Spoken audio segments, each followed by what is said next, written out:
Hi guys, I'm Coach Adrien. Thank you for viewing once again. Our world is in trouble.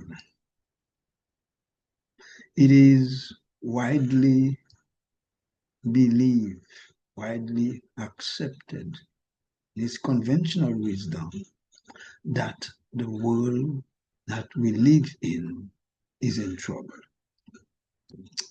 Now, one may be prone to say we have always lived in a troubled world. There have always been trouble in the world from our ancestors, our grandparents, our parents, and today, so it is today. But may I just caution that this statement is not a hyperbolic statement. It is indeed a common assessment among policymakers, among technicians, technocrats, professionals, planners, that the current geopolitical landscape of the world that we live in strongly suggests that the world is in trouble. In fact, the United Nations have described the world as being, and I quote, at a breaking point in 2026.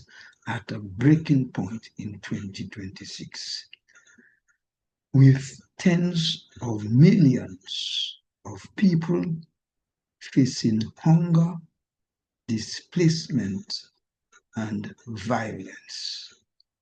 Now, since the US sweeping global taxes on trade in April of this year, the world is in a period of maximum danger, according to the literature, with significant higher risk of global conflict due to increasing geopolitical tensions, wars and conflicts, and a shift, a noticeable shift towards a power-oriented international order.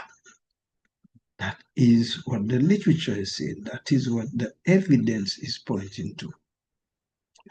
US foreign policy of America first and the US erratic trade policies and tariff threats are causing supply chain disruptions, rising air and ocean transportation costs, and skyrocketing prices.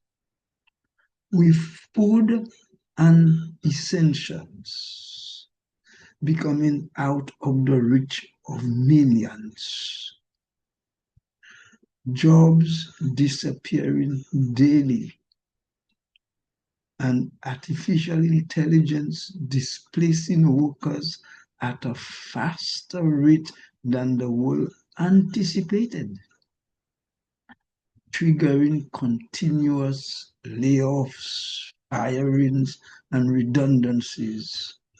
There are mass anti-government protests and toppling of governments occurring in major cities and countries around the world. The current landscape is characterized by a world of out of balance. That's how one literature put it. Says it is best described as a world out of balance. In fact, trust and governance are at their lowest in decades. It is under such conditions, at such times as this, that the world is called upon to prepare for a new world order, not the one that has been formed through international trade wars or other forms of big stick politics, one planned by God Himself. Based on biblical prophecy, the belief is that Jesus Christ will return to earth to establish a literal global kingdom that will endure forever, replacing all these human governments with all the problems. This kingdom brings in a time of lasting peace, justice, and righteousness, where believers are subjects of that government.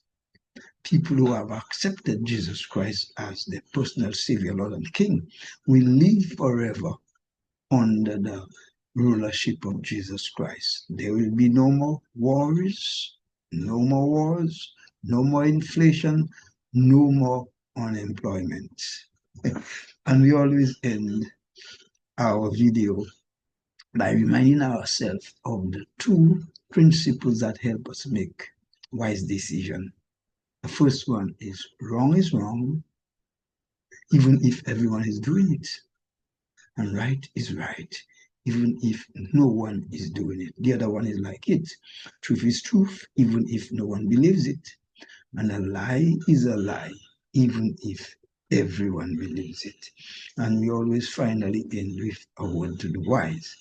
Our word to the wise comes from Jesus Himself.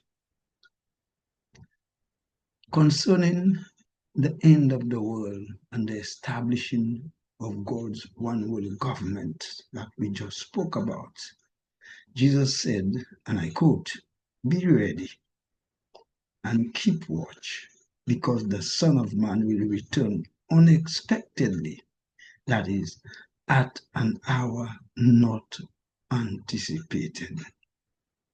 Guys, all these developments point to the second coming of Christ, the end of the world as it operates, and the beginning of God's new world government of peace, love, and everlasting joy. Follow me on my website, www.goadrians.com, and look out for a video posted on my YouTube channel, LinkedIn, Facebook, and Twitter on the first day of each month. Connect with me via WhatsApp. It's 696689752, or via email, peter@goadrians.com. Thank you for viewing. I always ask you to subscribe and like my video. Hey guys, the signs that we see in the international world, the signs in government, in politics, the signs in weather patterns in the world, the signs in politics, in commerce, all the uncertainties and the turbulence that we experience signals the world as it is about to come to an end. And Jesus is going to establish a world of peace where we will never die, we'll never get sick. Guys, God bless.